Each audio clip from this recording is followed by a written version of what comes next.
Okay, so Web3, right?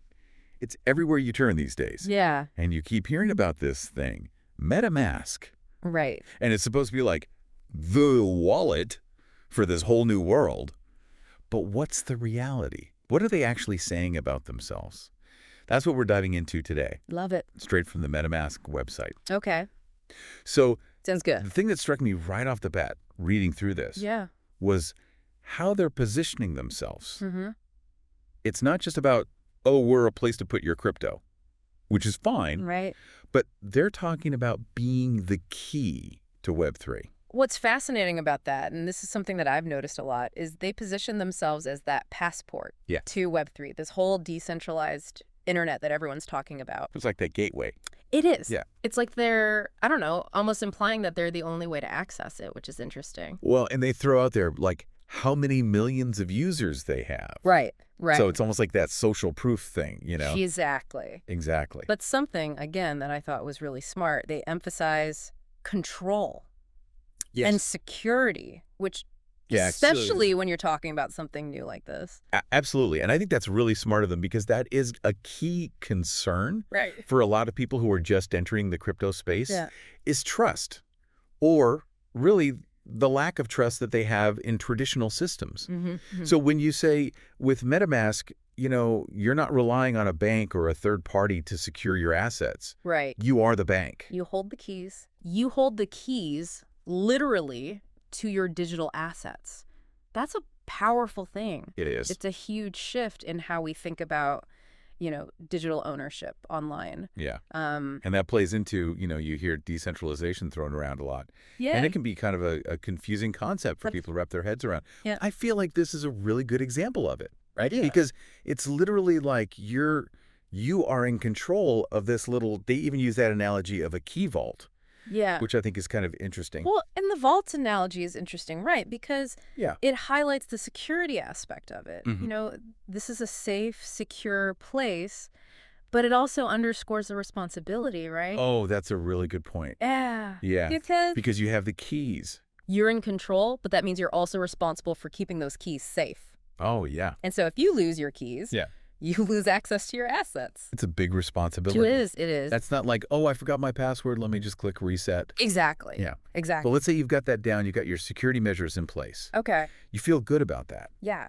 What can you actually do with this thing? Well, that's the really exciting part. Okay. Think about all the things that you do online, right? Banking, shopping, gaming, socializing. Web3 aims to decentralize all of that. Okay. And MetaMask is basically your ticket to ride. Okay. You can access decentralized finance platforms, so you're not relying on traditional banks. You can trade NFTs.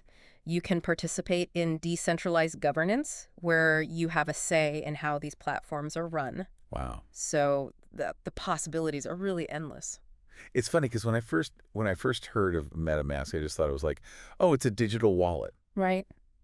But it's so much bigger than that. It is. It really is. It is. It's kind of like, and this might be a weird analogy, but it's like the difference between just using email and then suddenly having access to the entire internet. I think that's a great analogy. Yeah. Yeah. Like it's that level. It is. And like, wow. It is, because you have access to everything that the decentralized web has to offer. And they do a good job of really emphasizing, like they say, build for everyone, not just developers. Absolutely. Although they do say, if you are a developer, come on in.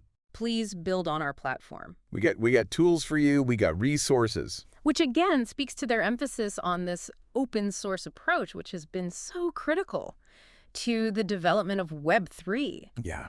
This collaborative spirit, the innovation that it fosters.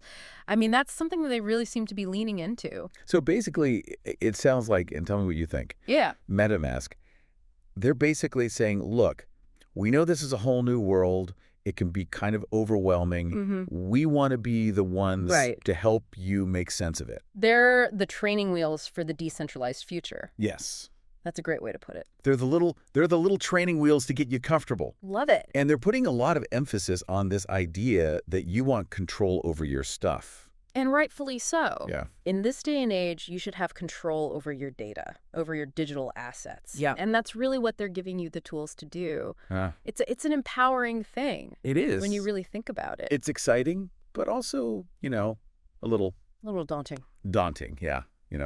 Like we said, it's a big responsibility. Exactly. So to our listeners out there, Yeah. this is something new. Do your own research. Don't take our word for it. Ask questions. Learn as you go. Exactly. Don't be afraid to experiment.